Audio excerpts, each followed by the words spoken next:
गणेशाय नमः।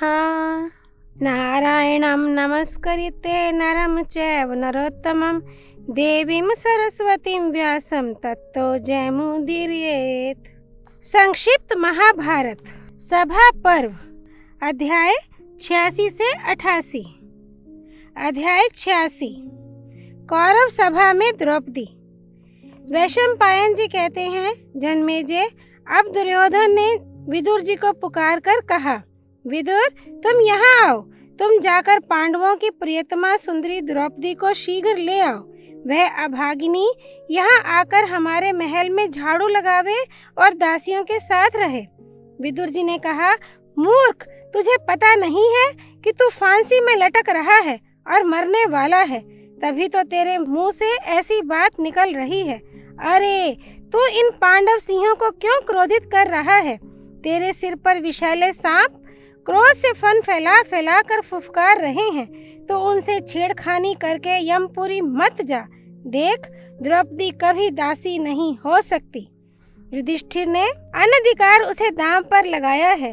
सभासदों, जब बांस का नाश होने पर होता है तब उसमें फल लगते हैं। मतवाले दुर्योधन ने जड़ मूल से नष्ट होने के लिए ही जुए के खेल से घोर वैर और महाभय की सृष्टि की है। मरणासन पुरुष को हिताहित का ज्ञान नहीं होता। किसी को मर्म वेदी पीड़ा नहीं पहुंचानी चाहिए। कठोर और उद्वेगकारी वचन का प्रयोग नहीं करना चाहिए। यह सब अधःपतन का हेतु है। कड़वी बात निकलती तो मुंह से है, पर जिसके लिए निकलती है उसके मर्म स्थान में चुपकर रात दिन विवल किया करती है। इसलिए ऐसा कभी नहीं करना चाहिए। धृतराष्ट्र बड़े भयंकर और विकट संकट के निकट पहुंच गया है। दुशासन आदि भी इसी की हाँ में हाँ मिलाते हैं। चाहे तुम्बा जल में डूब जाए, पत्थर तैरने लगे, परंतु यह मूर्ख मेरी हितकारी बात नहीं मानेगा। यह मित्रों की श्रेष्ठ और हित भरी बात नहीं सुनता। इसका लोभ बढ़ता जा रहा है। इससे निश्चय होता है कि शीघ्र ही कौरवों के सर्वनाश का हेतु भयंकर विध्वंस होगा। अब मदांध दुर्योधन ने विदुर को धिक्कार कर भरी सभा में प्रातिकामी से कहा, तुम इसी समय जाकर द्रौपदी को ले आओ। पांडवों से डरने की कोई बात नहीं है। प्रातिकामी दुर्योधन के आज्ञा अनुसार द्रौपदी के पास गया और कहा, सम्राज्ञी, सम्राट युधिष्ठिर जुए में सब धन हार गए। जब दांव पर लगाने को कुछ न रहा, तब उन्होंने भाइयों को, अपने को और अंत में आपको भी हार दिया। अब आप दुर्योधन की जीती हुई वस्तुओं में हैं। आपको लाने के लिए उन्होंने मुझे भेजा है। जान पड़ता है अब कौरवों का नाश निकट आया है। द्रौपदी ने कहा, सूत पुत्र, अवश्य विधाता का यही विधान है।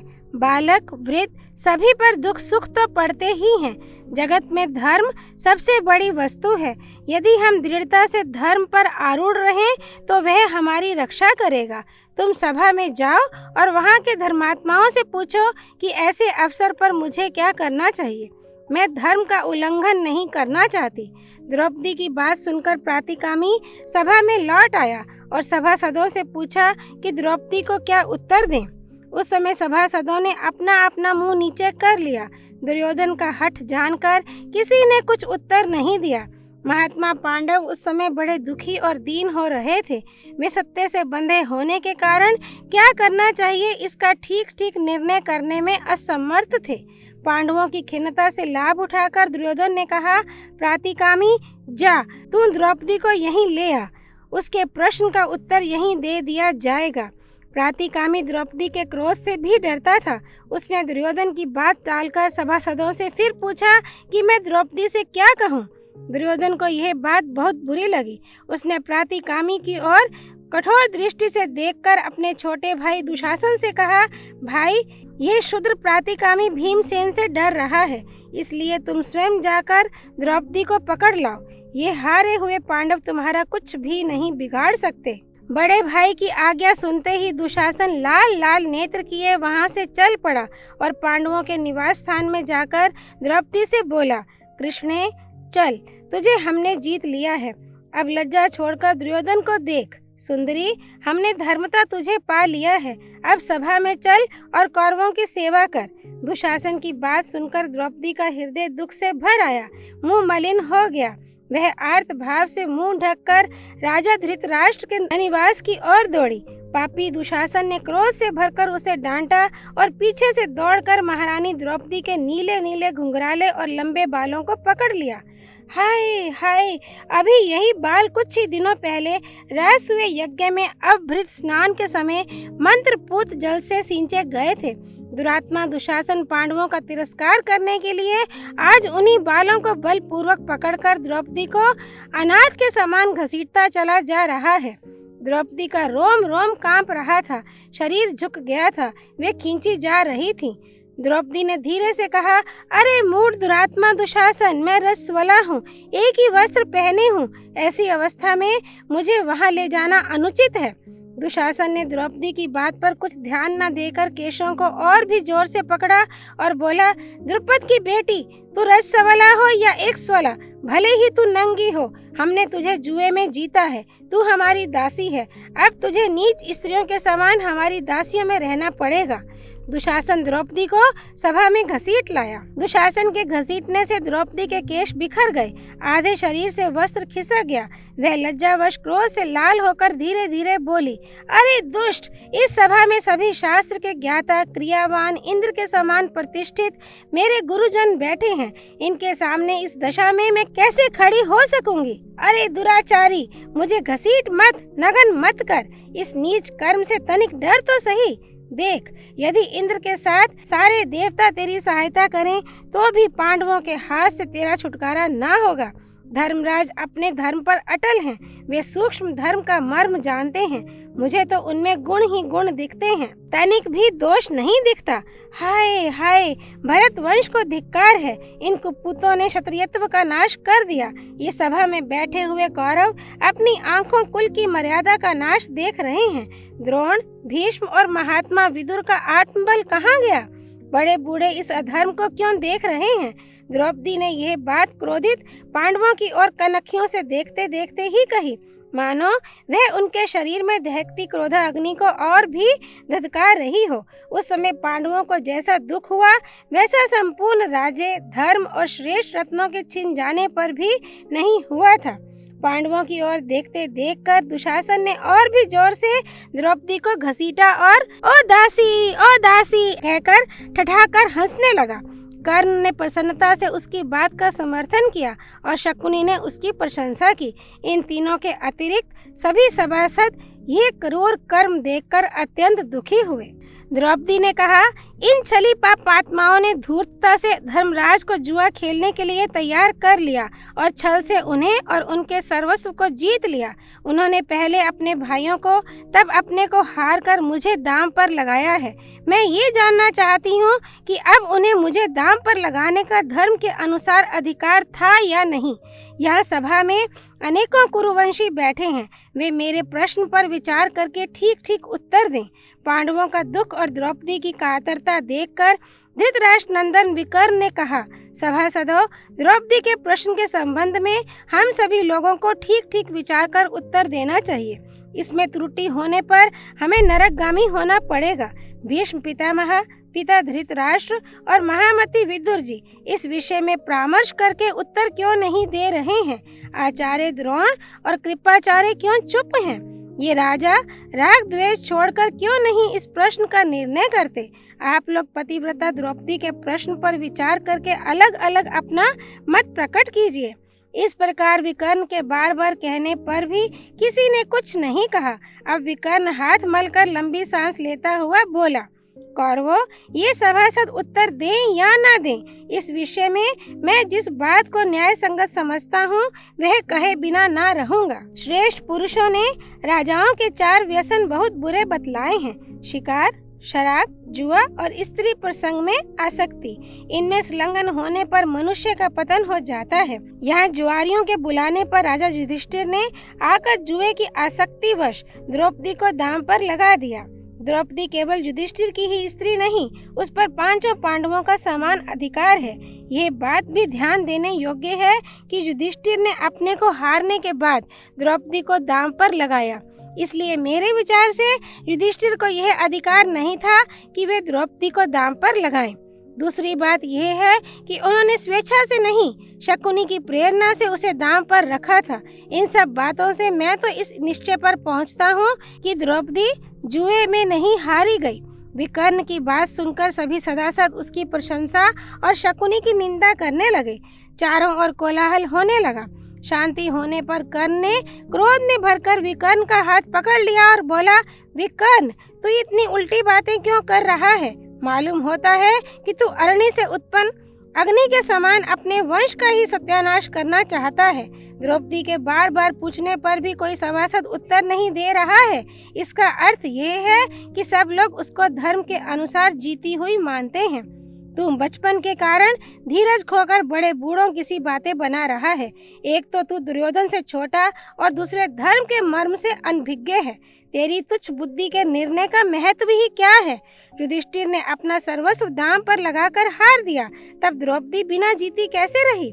द्रौपदी भी तो सर्वस्व के भीतर ही है।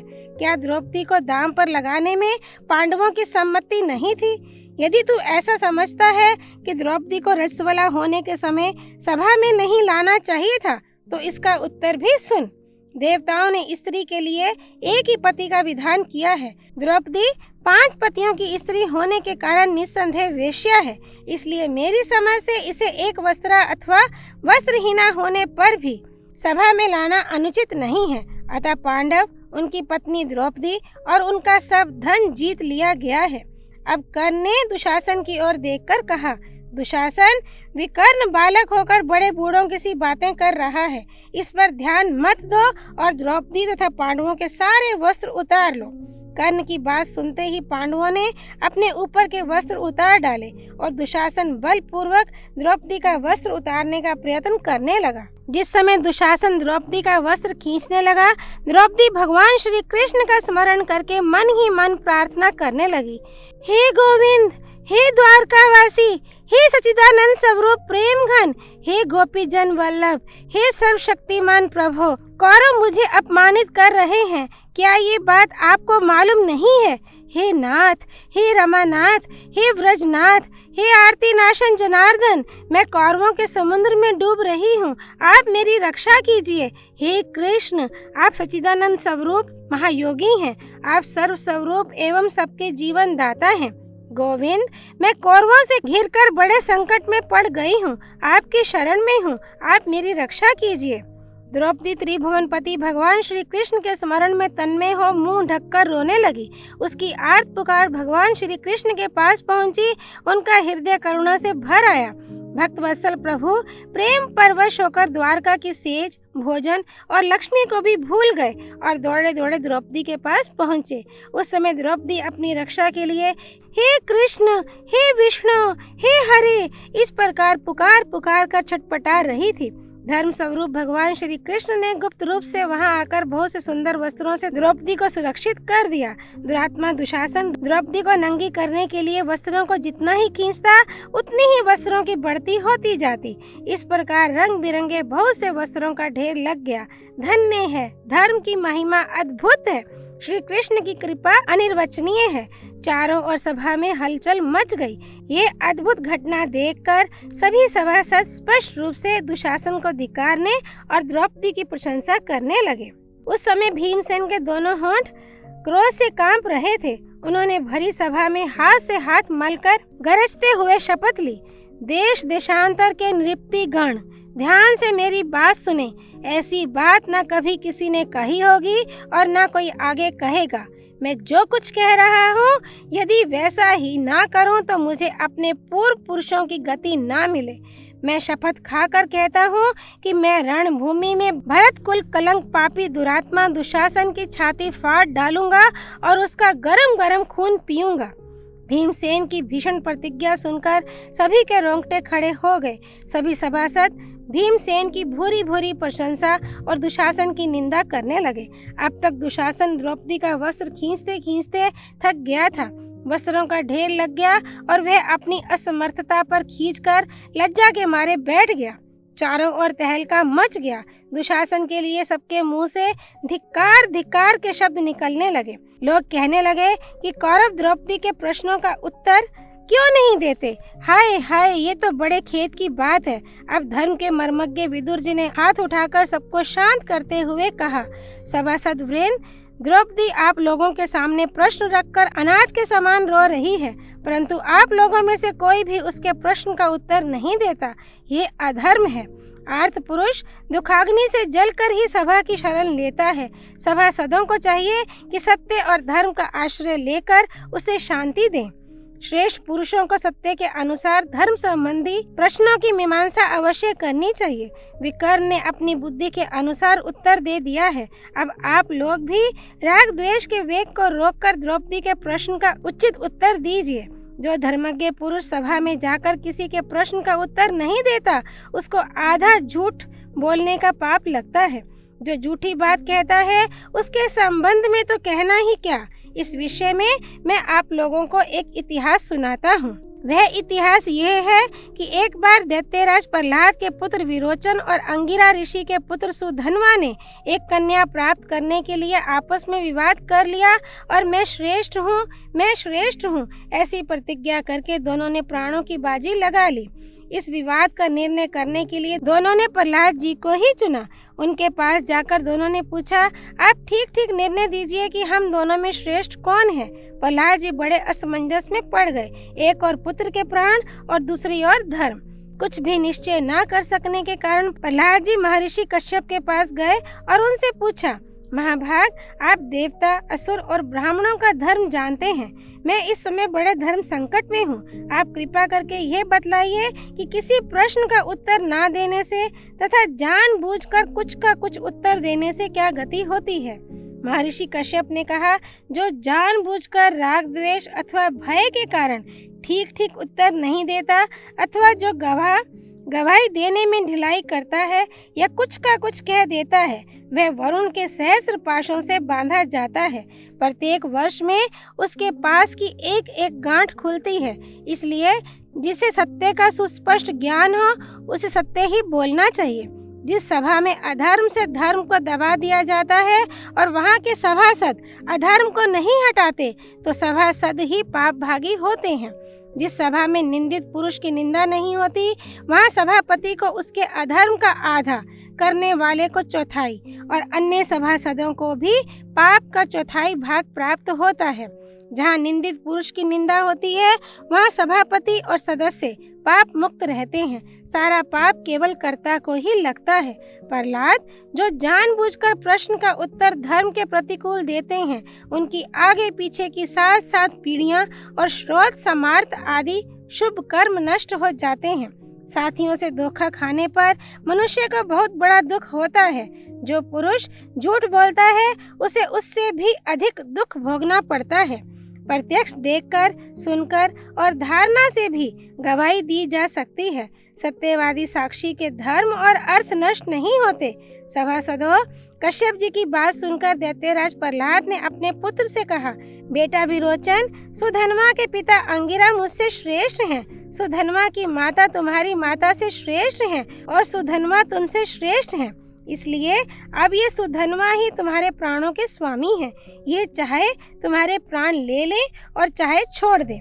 प्रहलाद की सत्यवादिता से प्रसन्न होकर सुधन्वा ने कहा, प्रहलाद, आप पुत्र के प्रेम पर वश ना हो, धर्म पर अटल रहे।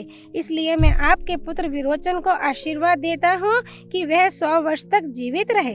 अवश्य ही धर्म पर दृढ़ रहने से प्रहलाद अपने पुत्र को मृत्यु से और अपने को अधर्म से बचाने में समर्थ हुए। सभासदों, आप लोग अपने धर्म और सत्य की दृष्टि से द्रौपदी के प्रश्न का उचित उत्तर दें। विदुर जी की बात सुनकर भी सभासदों में से किसी ने कुछ उत्तर नहीं दिया। कर्ण ने कहा, दुशासन भाई, इस दासी द्रौपदी को घर ले जाओ। कर्ण की आज्ञा पाते ही दुशासन भरी सभा में द्रौपदी को घसीटने लगा।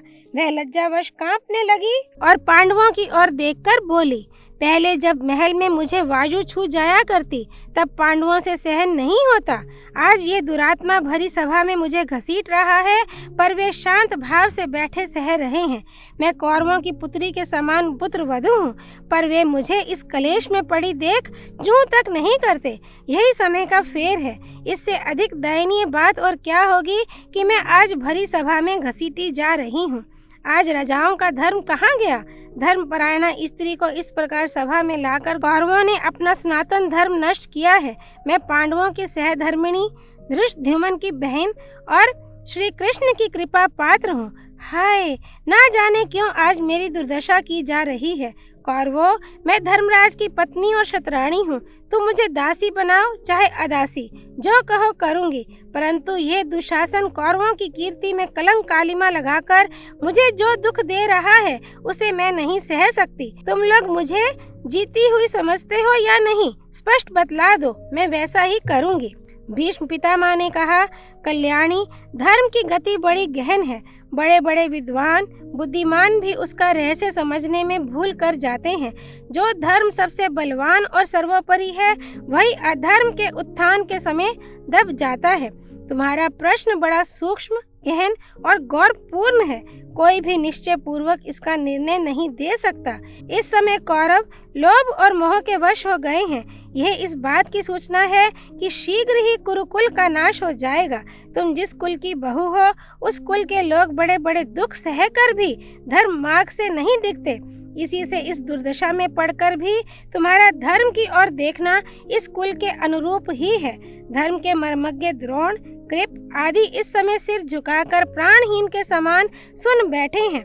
मैं तो ऐसा समझता हूँ कि धर्मराज युधिष्ठिर इस प्रश्न का जैसा उत्तर दें उसे ही प्रमाण माना जाए। तुम जीती गए या नहीं, इसको स्वयं वे ही कहें। सभा के सभी लोग दुर्योधन से भयभीत होने के कारण द्रौपदी की दुर्दशा और उसका करुण क्रंदन सुनकर भी उचित अनुचित कुछ नहीं बोले। दुर्योधन ने मुस्कुराकर द्रौपदी से कहा, द्रुपद की बेटी, तेरा ये प्रश्न तेरे उदार स्वभावपति भीम, अर्जुन, सहदेव और नकुल के प्रति ही रहा। ये ही तेरे प्रश्न का उत्तर क्यों नहीं देते? यदि ये आज सभ्यों के समान कह दें कि युधिष्ठिर का तुझ पर कोई अधिकार नहीं और उन्हें झूठा ठहरा दें, तो तू अभी दासी पने से मुक्त हो सकती है। भीमसेन ने अपनी चंदन चर्चित दिव्य भुजा उठाकर कहा, सभासदों, यदि उदार शिरोमणि धर्मराज हमारे कुल के कर्ता धर्ता और सर्वस्व ना होते तो क्या हम यह अत्याचार सहन कर लेते? ये ही हमारे पुण्य, तप और जीवन के स्वामी हैं। यदि ये अपने को हारा हुआ मानते हैं तो हम भी हार गए, इसमें संदेह ही क्या है? यदि मेरी प्रभुता होती तो क्या दुरात्मा दुशासन द्रौपदी के केश पकड़कर भूमि पर गिराकर और पैरों से ठुकराकर भी अब तक जीवित रहता? मेरे इन लोह दंडों के समान लंबे और मोटे भुजदंडों को देखिए। इनके बीच में आकर एक बार इंद्र भी पिस जाए। मैं धर्म की रस्सी से बंधा हूँ। अर्जुन ने मुझे रोक दिया है। धर्मराज का गौरव भी मुझे इस संकट से पार होने के लिए कुछ करने नहीं देता। यदि धर्मराज मुझे इशारे से भी आज्ञा दे दें तो इन क्षुद्र जंतुओं को मैं क्षण भर में ही मसल डालूं। भीम की क्रोधाग्नि को भभकते देखकर भीष्म, द्रोण और विदुर ने कहा, भीमसेन, क्षमा करो, तुम्हारे लिए कुछ भी कठिन नहीं है, तुम सब कुछ कर सकते हो। उस समय धर्मराज युधिष्ठिर बेहोश से हो रहे थे। दुर्योधन ने उन्हें पुकार कर कहा, राजन, भीम, अर्जुन, नकुल और सहदेव तुम्हारे वश में हैं। अब तुम ही द्रौपदी के प्रश्न का उत्तर दो। क्या तुम ऐसा मानते हो कि द्रौपदी दांव पर नहीं हारी गई? मतवाले दुरात्मा दुर्योधन ने युधिष्ठिर से ऐसा कहकर कर्ण की ओर देखा और मुस्कुराकर भीमसेन को लज्जित करने के लिए अपनी मोटी मोटी बाईं जांघ दिखाने लगा।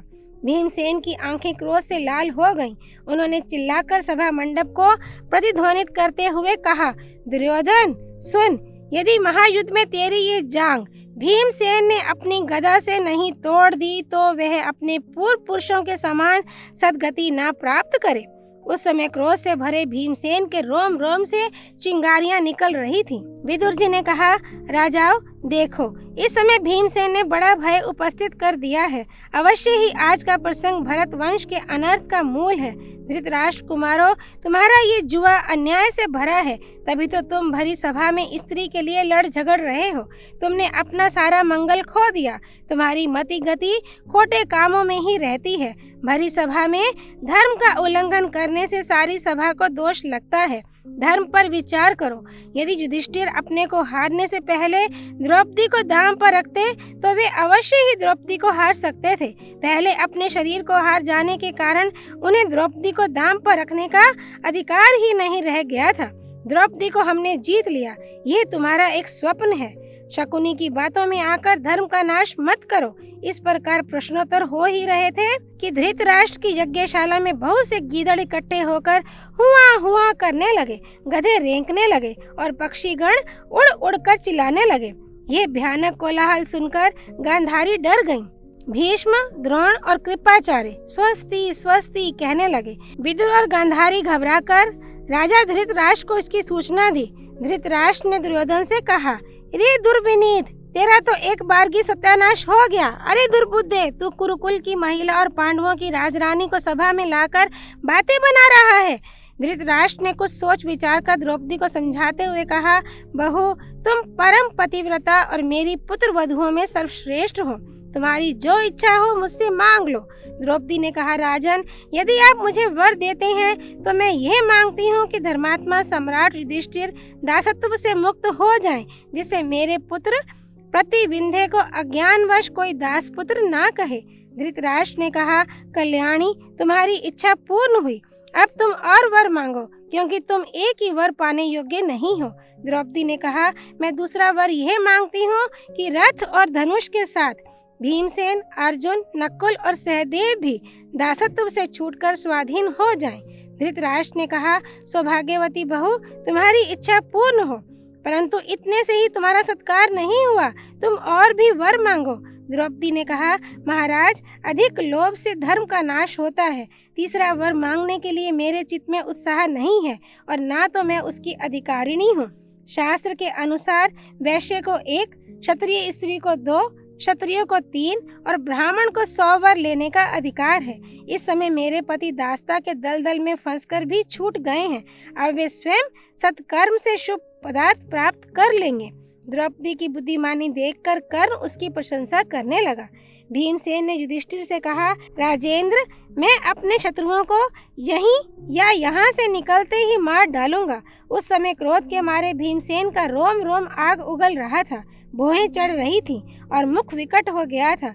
युधिष्ठिर ने भीमसेन को शांत किया। अब वे अपने ताऊ धृतराष्ट्र के पास गए। उन्होंने कहा, महाराज, आज्ञा कीजिए, अब हम क्या करें? आप हमारे मालिक हैं, हम तो चिरकाल तक आपकी आज्ञा में ही रहना चाहते हैं। धृतराष्ट्र ने कहा, अजात शत्रु युधिष्ठिर, तुम्हारा कल्याण हो, आनंद से रहो। तुम अपना सब धन लेकर लौट जाओ और अपने राज्य का पालन करो। बस मुझ बूढ़े की यही आज्ञा है। मेरी बात तुम्हारे हित और मंगल के लिए है। युधिष्ठिर, तुम बुद्धिमान, धर्ममर्मज्ञ, विनम्र और वृद्धों के सेवक हो। बुद्धि और क्षमा का मेल है, तुम क्षमा करो। उत्तम पुरुष किसी से वैर नहीं करते, दोषों की ओर ना देखकर गुणों की ओर देखते हैं और विरोध तो किसी से करते ही नहीं। सत्पुरुषों की दृष्टि सत्कर्मों की ओर ही रहती है। कोई वैर विरोध करता है तो वे उसे भूल जाते हैं। शत्रु की भी भलाई करते हैं और बदला लेने का उद्योग नहीं करते। नीच पुरुष साधारण बातचीत में भी कड़वी बात कहते हैं और मध्यम श्रेणी के पुरुष कठोर वचन सुनकर कठोर वाणी का प्रयोग करते हैं। उत्तम पुरुष किसी भी स्थिति में कठोर वचन का प्रयोग नहीं करते। सत्पुरुष बुरी से बुरी स्थिति में भी मर्यादा का उल्लंघन नहीं करते। उनको देखकर सब लोग प्रसन्न हो जाते हैं। इस समय तुमने बड़े ही सौजन्य का व्यवहार किया है। सो भैया, अब तुम मुझ बूढ़े ताऊ धृतराष्ट्र और माता गांधारी की ओर देखकर दुर्योधन का दुर्व्यवहार भूल जाओ। अपने बूढ़े और अंधे ताऊ को देखो। मैंने पहले तो जुए का निषेध ही किया था, फिर मित्रों से मिलने जुलने और पुत्रों का बलाबल देखने के लिए इसकी आज्ञा दे दी। तुम्हारे जैसा शासक और विदुर जैसा मंत्री पाकर कुरुवंश धन्य हो गया है। तुम में धर्म है, अर्जुन में धीरता है, भीमसेन में पराक्रम है, नकुल और सहदेव में विशुद्ध गुरु सेवा का भाव है। धर्मराज, तुम्हारा कल्याण हो। अब तुम खांडवप्रस्थ जाओ। धर्मराज युधिष्ठिर बड़ी नम्रता से शिष्टाचार के साथ प्रज्ञाचक्षु धृतराष्ट्र की अनुमति प्राप्त करके अपने भाई बंधु एवं इष्ट मित्रों के साथ इंद्रप्रस्थ के लिए रवाना हुए। अध्याय 87। दोबारा कपटद्युत और पांडवों की वन यात्रा। जन्मेजय ने पूछा, वैशंपायन जी महाराज, जब राजा धृतराष्ट्र ने पांडवों को अपना धन और रत्न राशि लेकर जाने की अनुमति दे दी, तब दुर्योधन आदि की क्या दशा हुई? वैशंपायन जी ने कहा, धृतराष्ट्र ने पांडवों को धन संपत्ति के साथ जाने की अनुमति दे दी। ये सुनते ही दुशासन अपने बड़े भाई दुर्योधन के पास गया और बड़े दुख के साथ कहा कि भैया, बूढ़े राजा ने हमारे बड़े कष्ट से प्राप्त धन को खो दिया। सब धन शत्रुओं के हाथ में चला गया। अभी कुछ सोच विचार करना हो तो कर लो। ये सुनते ही दुर्योधन, कर्ण और शकुनी ने आपस में सलाह की और सबके सब एक साथ ही धृतराष्ट्र के पास गए। उन्होंने बड़े विनय से कहा, राजन, यदि इस समय हम लोग पांडवों से प्राप्त धन के द्वारा ही राजाओं को प्रसन्न करके युद्ध के लिए तैयार कर लेते तो हमारी क्या हानि थी। देखिए, डसने को तैयार क्रोध में भरे सांपों को गले में लटकाकर या पीठ पर रखकर कौन बच सकता है। इस समय पांडव भी सर्पों के समान ही हैं। वे जिस समय रथ में बैठकर शस्त्रास्त्रों से सुसज्जित होकर हम पर धावा बोल देंगे, उस समय हम में से किसी को जीता ना छोड़ेंगे। अब वे सेना इकट्ठी करने को निकल पड़े हैं। हमने एक बार उनसे बिगाड़ कर लिया है, अब वे हमें क्षमा नहीं करेंगे। द्रौपदी को जो क्लेश पहुंचा है, उसे उनमें से कोई भी क्षमा नहीं कर सकता। इसलिए हम वनवास की शर्त पर पांडवों के साथ फिर से जुआ खेलेंगे। इस प्रकार वे हमारे वश में हो जाएंगे। जुए में जो भी हार जाएं, हम या वे 12 वर्ष तक मृग चर्म पहनकर वन में रहें और 13वें वर्ष किसी नगर में इस प्रकार छिपकर रहें कि किसी को पता ना चले। यदि पता चल जाए कि ये कौरव या पांडव हैं, तो फिर 12 वर्ष तक वन में रहें। इस शर्त पर आप फिर जुआ खेलने की आज्ञा दे दीजिए। यह काम बहुत आवश्यक है। पासे डालने की विद्या में हमारे मामा शकुनी बड़े चतुर हैं। यदि पांडव कदाचित ये शर्त पूरी कर लेंगे, तो भी हम इतने समय में बहुत से राजाओं को अपना मित्र बना लेंगे और दुर्जय सेना इकट्ठी कर लेंगे। उस समय हम युद्ध में भी पांडवों को जीत सकेंगे। इसलिए आप ये बात अवश्य मान लीजिए। धृतराष्ट्र ने हामी भर दी। उन्होंने कहा, बेटा, यदि ऐसी बात है तो पांडव दूर चले गए हों, तब भी दूत भेजकर उन्हें तुरंत बुला लो। वे आ जाएं तो फिर इसी शर्त पर खेल हो। धृतराष्ट्र की यह बात सुनकर द्रोणाचार्य, सोमदत्त, भालिक, कृपाचार्य, विदुर, अश्वत्थामा, युयुत्सु, भूरिश्रवा, भीष्म पितामह और विकर्ण सभी ने एक स्वर से कहा कि अब जुआ मत खेलो, शांति धारण करो। परंतु पुत्र स्नेहवश धृतराष्ट्र ने अपने सभी दूरदर्शी मित्रों की सलाह ठुकरा दी और पांडवों को जुआ खेलने के लिए बुलवाया। ये सब देख सुनकर धर्मपरायणा गांधारी अत्यंत शोक संतप्त हो रही थी। उन्होंने अपने पति धृतराष्ट्र से कहा, स्वामी, दुर्योधन जन्मते ही गीदड़ के समान रोने चिल्लाने लगा था। इसलिए उसी समय परम ज्ञानी विदुर ने कहा कि इस पुत्र का परित्याग कर दो। मुझे तो वह बात याद करके यही मालूम होता है कि यह कुरुवंश का नाश करके छोड़ेगा। आर्य पुत्र, आप अपने दोष से सबको विपत्ति के सागर में मत डुबाइए। इन ढीठ मूर्खों की हाँ में हाँ मत मिलाइए। इस वंश का नाश ना कीजिए। बंधे हुए पुल को मत तोड़िए। बुझी हुई आग फिर धधक उठेगी। पांडव शांत और वैर विरोध से विमुख हैं। उनको अब क्रोधित करना ठीक नहीं है। यद्यपि ये बात आप जानते हैं, फिर भी मैं स्मरण दिला रही हूँ। दुर्बुद्धि पुरुष के चित्त पर शास्त्र के उपदेश का भला बुरा कुछ भी प्रभाव नहीं पड़ता, परंतु आप वृद्ध होकर बालकों किसी बात करें, ये अनुचित है। इस समय आप अपने पुत्र तुल्य पांडवों को अपने वश में रखिए, कहीं वे दुखी होकर आपसे विलग ना हो जाएं। कुल कलंक दुर्योधन को त्यागना ही श्रेयस्कर है। मैंने उस समय मोहवश विदुर की बात नहीं मानी थी। ये सब उसी का फल है। शांति, धर्म और मंत्रियों की सम्मति से अपनी विचार शक्ति सुरक्षित रखिए। प्रमाद मत कीजिए। बिना विचारे काम करना आपको बड़ा दुख देगा। राज्य लक्ष्मी क्रूर के हाथ में पड़कर उसी का सत्यानाश कर देती है। सरल पुरुष के पास रहकर ही वह पीढ़ी दर पीढ़ी चलती है। गांधारी की बात सुनकर धृतराष्ट्र ने कहा, प्रिय, यदि कुल का नाश होना ही है तो होने दो, मैं उसे रोक नहीं सकता। अब तो दुर्योधन और दुशासन जो चाहे वही होना चाहिए। पांडवों को लौट आने दो। मेरे पुत्र फिर उनके साथ जुआ खेलेंगे। जन्मेजय राजा धृतराष्ट्र की आज्ञा से प्रातिकामी पांडवों के पास पहुंचा। उस समय तक वे लोग मार्ग में बहुत आगे बढ़ गए थे। प्रातिकामी ने कहा, राजन, फिर सभा जोड़ी गई है। महाराज धृतराष्ट्र ने कहा है कि आप फिर वहां चलकर जुआ खेलिए। धर्मराज बोले, सभी प्राणी दैव के अधीन हैं, उसी के अनुसार शुभ अशुभ फल भोगते हैं, किसी का कोई वश नहीं है। चलो, फिर जुआ खेलना पड़ता है तो ऐसा ही सही। मैं जानता हूँ कि ऐसा करने से वंश का नाश हो जाएगा। फिर भी मैं अपने बूढ़े ताऊजी की आज्ञा कैसे टालूं? युधिष्ठिर भाइयों के साथ फिर लौट आए। वे शकुनी छली है ये बात जानकर भी फिर से उसके साथ जुआ खेलने को तैयार हो गए। धर्मराज की यह स्थिति देखकर उनके मित्रों को बड़ा कष्ट हुआ। शकुनी ने धर्मराज को संबोधन करके कहा, राजन, हमारे वृद्ध महाराज ने आपकी धनराशि आपके पास ही छोड़ दी है, इससे हमें प्रसन्नता हुई है। अब हम एक दांव और लगाना चाहते हैं। यदि हम आपसे जुए में हार जाएं, तो मृग चर्म धारण करके 12 वर्ष तक वन में रहें और 13वें वर्ष किसी नगर में अज्ञात रूप से रहें। यदि उस समय कोई पहचान ले तो 12 वर्ष और भी वन में रहें, और यदि हम आपको हरा दें तो द्रौपदी के साथ आप लोग कृष्ण मृग चर्म धारण करके 12 वर्ष तक वन में रहें और 13वें वर्ष अज्ञातवास करें।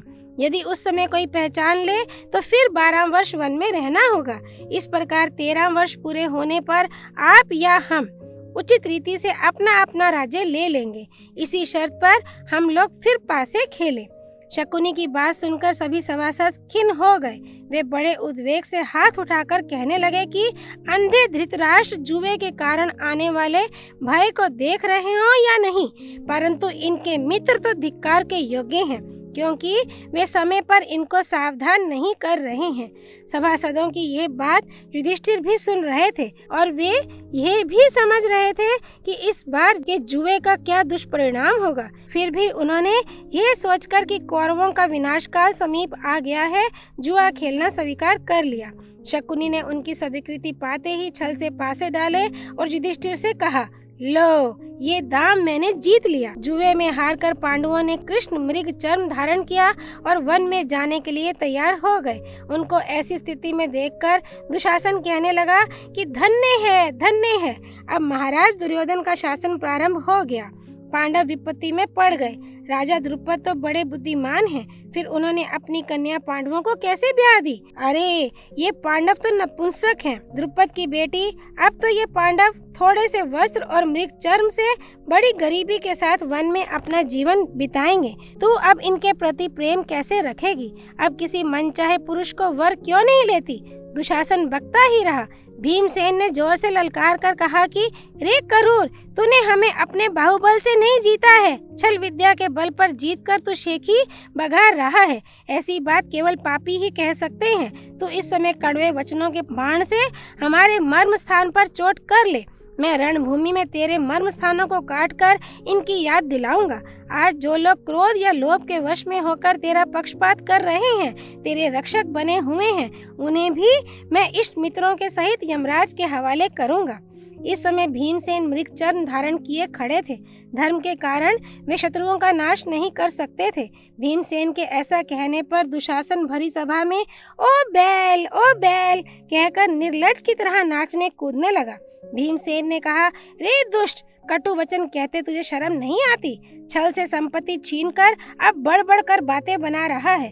यदि यह वृक्कोदर भीम कुंती की कोख का जना है तो रणभूमि में तेरा कलेजा चीरकर खून पिएगा। यदि ऐसा ना करे तो इसे पुण्यवानों का लोक ना मिले। मैं सब धनुर्धरों के सामने ही धृतराष्ट्र के सारे पुत्रों का संहार करके शांति प्राप्त करूंगा। ये मेरी सत्य शपथ है। पांडव राजसभा से बाहर निकलने लगे। भीमसेन सिंह के समान धीरे धीरे चल रहे थे। दुर्योधन उन्हें चिढ़ाने के लिए वैसे ही उनके पीछे पीछे चलने लगा। भीमसेन ने मुड़कर देखा और कहा कि मूर्ख, यह बात यही नहीं समाप्त हो रही है। मैं तेरे सहायकों के साथ तेरा नाश करते समय थोड़े ही दिनों में इस हंसी का उत्तर दूंगा। भीमसेन ने अपने को शांत करके धर्मराज युधिष्ठिर के पीछे पीछे चलते हुए ही कहा कि मैं दुर्योधन का, अर्जुन कर्ण का और सहदेव शकुनी का नाश करेंगे। मैं भरी सभा में फिर सत्य शपथ करता हूँ कि देवता हमारी बात अवश्य पूरी करेंगे। मैं गदा से दुर्योधन की जांग तोड़कर इसके सिर पर अपना पैर रखूंगा और दुशासन के कलेजे का गरम गरम खून पीऊंगा। अर्जुन भी बोल उठे, भाई भीमसेन, आपकी अभिलाषा पूर्ण करने के लिए अर्जुन प्रतिज्ञा करता है कि वह संग्राम में कर्ण और उसके सारे साथियों का संहार करेगा। अपने साथ युद्ध करने वाले सभी मूर्खों को मैं यमराज के हवाले करूंगा। भाई जी, हिमालय अपने स्थान से डिग जाए, सूर्य में अंधेरा छा जाए, चंद्रमा धधकती आग बन जाए, परंतु मेरी बात झूठी नहीं हो सकती। यदि 14वें वर्ष दुर्योधन ने हमारा राज्य सत्कार पूर्वक नहीं लौटा दिया तो हमारी वाणी अवश्य ही सत्य सत्य होकर रहेगी। सहदेव ने कहा, अरे कंधार के कुल कलंक, जिन्हें तू पासे समझ रहा है वे तेरे लिए तीखे बाण हैं। मैं तेरा और तेरे संबंधियों का अपने हाथों सत्यानाश करूंगा। शर्त केवल यही है कि तू रणभूमि में क्षत्रियों की तरह डटकर भिड़ना, मुंह मत चुराना। पांडव इस प्रकार और भी बहुत सी प्रतिज्ञाएं करके राजा धृतराष्ट्र के पास गए। युधिष्ठिर ने कहा, ताऊ जी, मैं भरत वंश के वयोवृद्ध पितामह भीष्म, सोमदत्त, बालिक, द्रोणाचार्य, कृपाचार्य, अश्वत्थामा, विदुर, दुर्योधन आदि सब भाई, युयुत्सु, संजय, अन्य नरपति तथा सभासदों की आज्ञा लेकर वनवास के लिए जा रहा हूँ। वहाँ से लौटने पर आप लोगों के दर्शन का सौभाग्य प्राप्त होगा। उस समय सभा के किसी सभासद से युधिष्ठिर के प्रति कुछ भी नहीं कहा गया। लज्जा के कारण सबका सिर नीचे झुक गया और सब मन ही मन धर्मराज का कल्याण चाहने लगे। विदुर ने कहा, पांडवों, आर्या कुंती राजकुमारी कोमल शरीर और वृद्धा हैं। अब वे सर्वथा आराम करने योग्य हैं, इसलिए उनका वन में जाना उचित नहीं है। ये सत्कार पूर्वक मेरे घर रहें। ये बात आप लोगों से कहकर मैं आशीर्वाद देता हूँ कि आप लोग सर्वत्र स्वस्थ और प्रसन्न रहें। युधिष्ठिर ने कहा, निष्पाप, हम आपकी आज्ञा शिरोधार्य करते हैं। आप हमारे चाचा पितृतुल्य हैं, हम सदा आपके आश्रित हैं। विदुर जी ने कहा, युधिष्ठिर, आप धर्म के मर्मज्ञ हैं, अर्जुन विजयशील हैं, भीमसेन शत्रुनाशक हैं, नकुल धन संग्रह कुशल हैं और सहदेव शत्रुओं को वश में करने वाले हैं। धौम्य ऋषि वेदज्ञ हैं, पतिव्रता द्रौपदी धर्म और अर्थ के संग्रह में निपुण हैं। आप सभी परस्पर प्रेम भाव से रहते हैं। शत्रु भी आपके चित्त में भेदभाव की सृष्टि नहीं कर सकते। आप बड़े निर्मल और संतोषी हैं। जगत के सभी लोग आपको चाहते हैं और आपके दर्शन के लिए उत्कंठित रहते हैं। हिमालय पर मेरु सावरणी, वारणावत में व्यास जी, भृगुतुंग पर्वत पर परशुराम जी और दृष्टवती नदी के तट पर महादेव जी आपको धर्मोपदेश कर चुके हैं। अंजन पर्वत पर आपने असित महर्षि से और कलमाशी नदी के तट पर भृगु मुनि से ज्ञान प्राप्त किया है। देव ऋषि नारद सर्वदा आपकी देखरेख रखते हैं और धौम्य मुनि तो आपके पुरोहित ही हैं। देखिए, विषम परिस्थिति में युद्ध के अवसर पर कहीं उन ऋषियों का उपदेश मत भूल जाइएगा। पांडव श्रेष्ठ, आप पुरुरवा से भी अधिक बुद्धिमान हैं। कोई भी राजा शक्ति में आपकी समता नहीं कर सकता। आप धर्माचरण में ऋषियों से भी आगे हैं। शत्रुओं को अधीन करने में आप वरुण के समकक्ष हैं। आप जल के समान निर्मल और अपना जीवन दान करके भी दूसरों का हित करते हैं। मैं आशीर्वाद देता हूँ कि आप पृथ्वी से क्षमा, सूर्यमंडल से तेज, वायु से बल और समस्त प्राणियों से आत्मधन प्राप्त करें। आपका शरीर स्वस्थ और चित्त प्रसन्न रहे। कोई भी काम करना हो तो पहले ठीक ठीक विचार कर लीजिएगा। आपने कभी कोई पाप किया है ऐसा मुझे स्मरण नहीं, इसलिए आप अवश्य कृतार्थ होकर आनंद से यहाँ लौटेंगे। अब आप जाइए, आपका कल्याण हो। राजा युधिष्ठिर विदुर जी की बातों को सिर आंखों चढ़ाकर भीष्म पितामह और द्रोणाचार्य को प्रणाम करके वनवास के लिए चल पड़े। माता कुंती को प्रणाम कर उनसे भी आज्ञा ले ली। जिस समय दुखातुरा द्रौपदी अपनी सास कुंती एवं अन्य महिलाओं से विदा लेने के लिए आई, उस समय अंतःपुर में बड़ा कोलाहल हुआ। माता कुंती ने शोकाकुल वाणी से कहा, बेटी, तुम स्त्रियों का धर्म जानती हो। इस घोर संकट में पड़कर दुख मत करना। तुम स्वयं शील और सदाचार से संपन्न हो, इसलिए पतियों के प्रति तुम्हारे कर्तव्य के संबंध में शिक्षा देने की कोई आवश्यकता नहीं है। तुम स्वयं परम साध्वी, गुणवती और दोनों कुलों की भूषण हो। निर्दोष द्रौपदी, तुमने कौरवों को शाप देकर भस्म नहीं किया। यह उनका सौभाग्य और तुम्हारा सौजन्य है। तुम्हारा मार्ग निष्कंटक हो, सुहाग अचल रहे। कुलीन स्त्रियां अचानक दुख पड़ने पर घबराती नहीं। पतिव्रत धर्म सर्वदा तुम्हारी रक्षा करेगा और सब प्रकार से तुम्हारा मंगल होगा।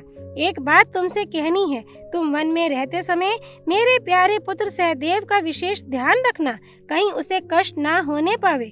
माता कुंती ने पांडवों से कहा, बेटा, तुम लोग धर्म परायण, सदाचारी, भक्त, पाप रहित और देवताओं के पुजारी हो। तुम पर यह संकट कैसे आ पड़ा? अवश्य ही यह प्रारब्ध का दोष है। तुम लोगों ने तो ऐसा कोई अपराध किया नहीं। यह अवश्य ही मेरे भाग्य का दोष है, क्योंकि तुम मेरी कोख से निकले हो। अवश्य सद्गुण संपन्न होने पर भी तुम्हारे दुख और संकट का यही कारण है। हा कृष्ण, हा द्वारकाधीश, हा प्रभु, आप इस भयानक कष्ट से मेरी और मेरे महात्मा पुत्रों की रक्षा क्यों नहीं करते? आप अनादि और अनंत हैं। जो आपका निरंतर ध्यान करते हैं उनकी आप रक्षा करते हैं। आपके संबंध की यह प्रसिद्धि इस समय मिथ्या कैसे हो रही है? मेरे पुत्र धार्मिक, गंभीर, यशस्वी और पराक्रमी हैं। उनके ऊपर ऐसा कष्ट पड़ना उचित नहीं है। भगवान, इन पर दया कीजिए। हाय रे, नीति और व्यवहार में कुशल भीष्म, द्रोण और कृपाचार्य आदि कुरुकुल के नायकों की उपस्थिति में ऐसी विपत्ति कैसे आ गई? बेटा सहदेव, तू तो मुझे प्राणों से भी अधिक प्यारा है। तू मुझे छोड़कर कहीं मत जा। आ लौट आ। माता कुंती अधीर होकर विलाप करने लगी। उनके करुण करंदन से खिन्न होकर पांडवों ने उन्हें प्रणाम किया और वन की ओर चले। विदुर जी ने कुंती को दैव की प्रबलता समझाकर शांत किया और स्वयं अत्यंत आर्तचित्त से धीरे धीरे उन्हें अपने घर ले गए। कौरव कुल की महिलाएं द्युत सभा में द्रौपदी को ले जाना, उन्हें केश पकड़कर घसीटना आदि अत्याचार देखकर दुर्योधन आदि की निंदा करने लगी और फफक कर रोने लगी। वे बहुत देर तक अपना मुंह हाथ पर रखकर इसी बात की चिंता करती रहीं। अध्याय 88। पांडवों की वन यात्रा के बाद कौरवों की स्थिति। वैशंपायन जी कहते हैं, जन्मेजय, राजा धृतराष्ट्र अपने पुत्रों का अन्याय सोचते सोचते उद्विग्न हो गए। एक क्षण के लिए भी उन्हें शांति नहीं मिलती थी। किसी प्रकार चैन ना मिलने पर उन्होंने विदुर के पास दूत भेजकर उन्हें बुलवाया। विदुर जी के आने पर उन्होंने पूछा, विदुर, कुंती नंदन धर्मराज युधिष्ठिर, भीमसेन, अर्जुन, नकुल, सहदेव, पुरोहित धौम्य और यशस्विनी द्रौपदी ये सब किस प्रकार वन में जा रहे हैं? इस समय उनकी कैसी चेष्टा है?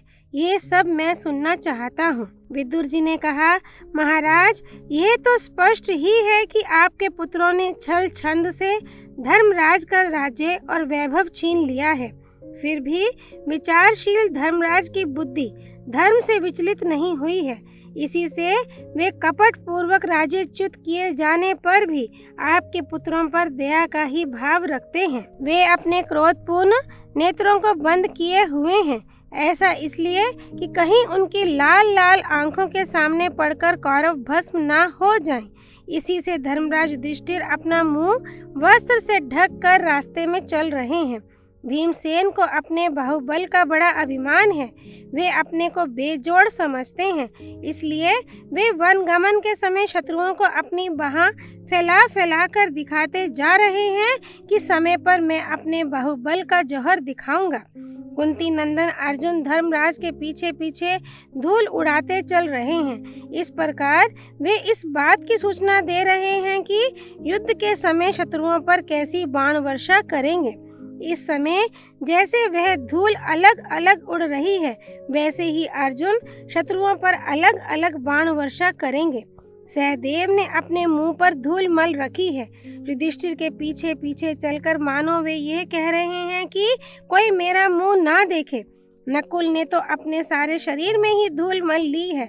उनका अभिप्राय यह है कि मेरा सहज सुंदर रूप देखकर कहीं मार की स्त्रियां मोहित ना हो जाएं।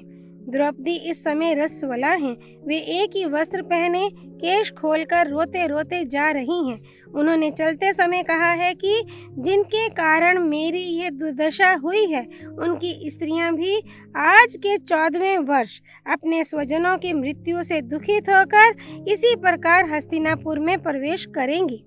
सबके आगे आगे चल रहे हैं पुरोहित धौम्य। वे नृत्य कोण की ओर कुशों की नोक करके यम देवता संबंधी साम मंत्रों का गायन कर रहे हैं। उनका अभिप्राय यह है कि रणभूमि में कौरवों के मारे जाने पर उनके गुरु पुरोहित भी इसी प्रकार के मंत्रों का गान करेंगे। पांडवों की वन यात्रा से विकल होकर सभी नागरिक विलाप करते हुए कह रहे हैं कि हाय हाय, हमारे प्यारे सम्राट इस प्रकार वन में जा रहे हैं। कुरुकुल के बड़े बूढ़ों की इस मूर्खता को धिक्कार है। वे लोभवश धर्मात्मा पांडवों को देश से निकाल रहे हैं। हम तो इनके बिना अनाथ हो गए। इन अन्यायी कौरवों के साथ हमारी कोई सहानुभूति नहीं रही। प्रजा इस प्रकार बिगड़ रही है और उधर पांडवों के जाते ही आकाश में बिना मेघ के ही बिजली चमकी। पृथ्वी थरथरा गई। बिना अमावस्या के ही सूर्य ग्रहण लग गया। नगर की दाहिनी ओर उल्कापात हुआ। गीद, गीदड़ और कौवे आदि मांसभक्षी जीव देवालयों, बुर्जों, किलों और अटारियों पर मांस एवं हड्डियां डालने लगे। इन उत्पातों का फल है भरत वंश का सत्यानाश। ये सब आपकी दुर्मति का फल है। जिस समय विदुर जी धृतराष्ट्र से इस प्रकार कह रहे थे, उसी समय देवऋषि नारद बहुत से ऋषियों के साथ यकायक वहां आ पहुंचे और यह भयानक बात कहकर चलते बने कि दुर्योधन के अपराध के फलस्वरूप आज के 14वें वर्ष भीमसेन और अर्जुन के हाथों कुरुवंश का विनाश हो जाएगा। अब दुर्योधन, कर्ण और शकुनी ने द्रोणाचार्य को ही अपना प्रधान आश्रय समझकर पांडवों का सारा राज्य उन्हें सौंप दिया। द्रोणाचार्य ने कहा, भरतवंशियों, पांडव देवताओं के पुत्र हैं, उन्हें कोई मार नहीं सकता। ये बात सभी ब्राह्मण कहते हैं, फिर भी धृतराष्ट्र के पुत्रों ने मेरी शरण ली है, इसलिए इनके सहायक राजाओं के साथ मैं अपनी शक्ति के अनुसार इनकी पूरी सहायता करूंगा। मैं शरणागत का त्याग नहीं कर सकता। इच्छा ना होने पर भी ये काम करना पड़ रहा है। क्या करूं? देव ही सबसे बलवान है। कौरवों, पांडवों को वन में भेजने से ही तुम्हारा काम पूरा नहीं हो गया। तुम्हें अपनी भलाई का प्रबंध शीघ्र करना चाहिए। तुम्हारा राज्य स्थायी नहीं है। ये 4 दिन की चांदनी है, 2 घड़ी का खिलवाड़ है। इससे फूलो मत। बड़े बड़े यज्ञ करो, ब्राह्मणों को दान दो, जो कुछ बने सुख भोग लो। 14वें वर्ष तुम्हें बड़े कष्ट में पड़ना होगा। द्रोणाचार्य की बात सुनकर धृतराष्ट्र ने कहा, विदुर, गुरु जी का कहना ठीक है। तुम पांडवों को लौटा लाओ। यदि वे लौट कर न आवे तो उनको शस्त्र, रथ और सेवक साथ में दे दो। ऐसा प्रबंध कर दो जिससे मेरे पुत्र पांडव वन में सुख से रहें। यह कहकर वे एकांत में चले गए और चिंता करने लगे। उनकी सांस लंबी चलने लगी और चित्त विवल हो गया। उसी समय संजय ने उनसे कहा कि महाराज, आपने पांडवों को राज्यच्युत करके वनवासी बना दिया, उनका धन, वैभव और भूमि हथिया ली। अब आप शोक क्यों कर रहे हैं? धृतराष्ट्र ने कहा, संजय, पांडवों से वैर करके भी भला किसी को सुख मिल सकता है? वे युद्ध कुशल, बलवान और महारथी हैं। संजय ने तनिक गंभीर होकर कहा, महाराज, अब ये निश्चित है कि आपके कुल का तो नाश होगा ही, निरीह प्रजा भी ना बचेगी। भीष्म पितामह, द्रोणाचार्य और विदुर जी ने आपके दुरात्मा पुत्र दुर्योधन को बहुत रोका, फिर भी उस निर्लज ने पांडवों की प्रिय पत्नी धर्मपरायणा द्रौपदी को सभा में बुलवाकर अपमानित किया। विनाश काल समीप आने पर बुद्धि मलिन हो जाती है, अन्याय भी न्याय के समान दिखने लगता है। ये बात हृदय में इतनी बैठ जाती है कि मनुष्य अनर्थ को स्वार्थ और स्वार्थ को अनर्थ देखने लगता है तथा मर मिटता है। काल डंडा मारकर किसी का सिर नहीं तोड़ता, उसका बल तो इतना ही है कि वह बुद्धि को विपरीत करके भले को बुरा और बुरे को भला दिखलाने लगता है। आपके पुत्रों ने अयोनिजा, पतिव्रता, अग्निवेदी से उत्पन्न सुंदरी द्रौपदी को भरी सभा में अपमानित करके भयंकर युद्ध को न्योता दे दिया है। ऐसा निंदनीय काम दुष्ट दुर्योधन के अतिरिक्त और कोई नहीं कर सकता। धृतराष्ट्र ने कहा, संजय, मैं भी तो यही कहता हूँ। द्रौपदी की आर्त दृष्टि से सारी पृथ्वी भस्म हो सकती है, हमारे पुत्रों में तो रखा ही क्या है। उस समय धर्मचारिणी द्रौपदी को सभा में अपमानित होते देखकर भरत वंश की सभी स्त्रियां गांधारी के पास आकर करुण क्रंदन करने लगी थीं। ब्राह्मण भी हमारे विरोधी हो गए हैं। वे सायंकाल हवन ना करके नागरिकों के साथ उन्हीं बातों की चर्चा करते हैं और दुखी होते रहते हैं।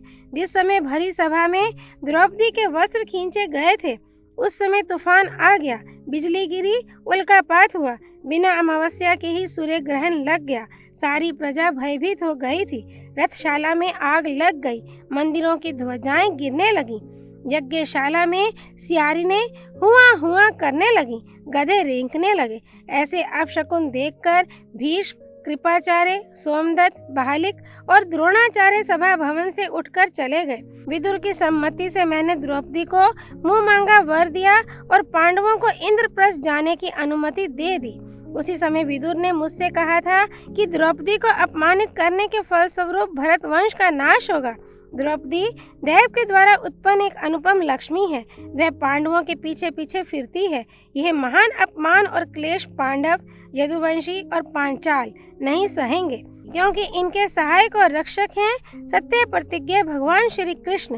बहुत समझा बुझाकर विदुर ने हमारे कल्याण के लिए अंत में यही सम्मति दी कि आप सबके भले के लिए पांडवों से संधि कर लीजिए। संजय, विदुर की बात धर्मानुकूल तो थी ही, अर्थ की दृष्टि से भी कम लाभ की नहीं थी, परंतु मैंने पुत्र के मुंह में पढ़कर उसकी प्रसन्नता के लिए उनकी बात की उपेक्षा कर दी। सभा पर्व समाप्त। ओम तत्सत।